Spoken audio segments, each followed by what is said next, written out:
हे केशव, तुम कहते हो कि प्राणी को सारे कर्म इस प्रकार करने चाहिए जैसे वो भगवान की पूजा कर रहा हो अथवा लोक कल्याण के लिए कोई यज्ञ कर रहा हो, जैसे द्रव्य यज्ञ, ज्ञान यज्ञ आदि। तो हे माधव, मेरे मार्गदर्शन के लिए मुझे ये बताओ कि मेरे लिए कौन सा यज्ञ उचित होगा। रण यज्ञ। रण यज्ञ? हाँ पार्थ, तुम एक क्षत्रिय हो। धर्म की रक्षा के लिए ही शस्त्र धारण करके तुम इस युद्ध भूमि पर आए हो। इसलिए इस समय तुम्हें सबसे पहले रण यज्ञ ही करना चाहिए, अर्थात युद्ध करना चाहिए।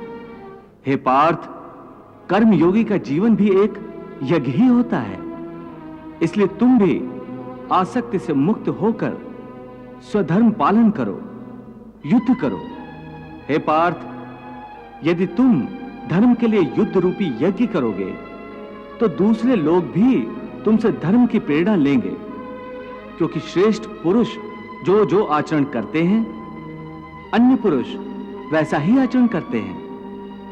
सब उसी का अनुसरण करते हैं, क्योंकि बड़ों का अनुसरण छोटे तो करते ही हैं। हे अर्जुन, मेरी ओर देखो।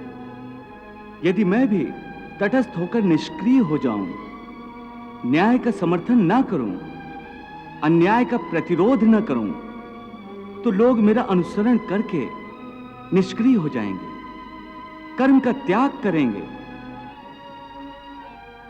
और इस लोक का सारा विधान अस्त व्यस्त हो जाएगा, संसार नष्ट हो जाएगा।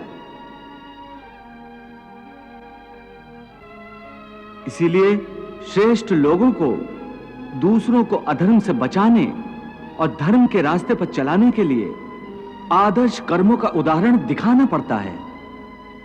मैं भी इसी उद्देश्य से कर्म करता हूं। इसलिए नहीं करता कि मुझे कर्म करके कुछ पाना है, असाध्य को साधना है। सब तो मेरे वश में है।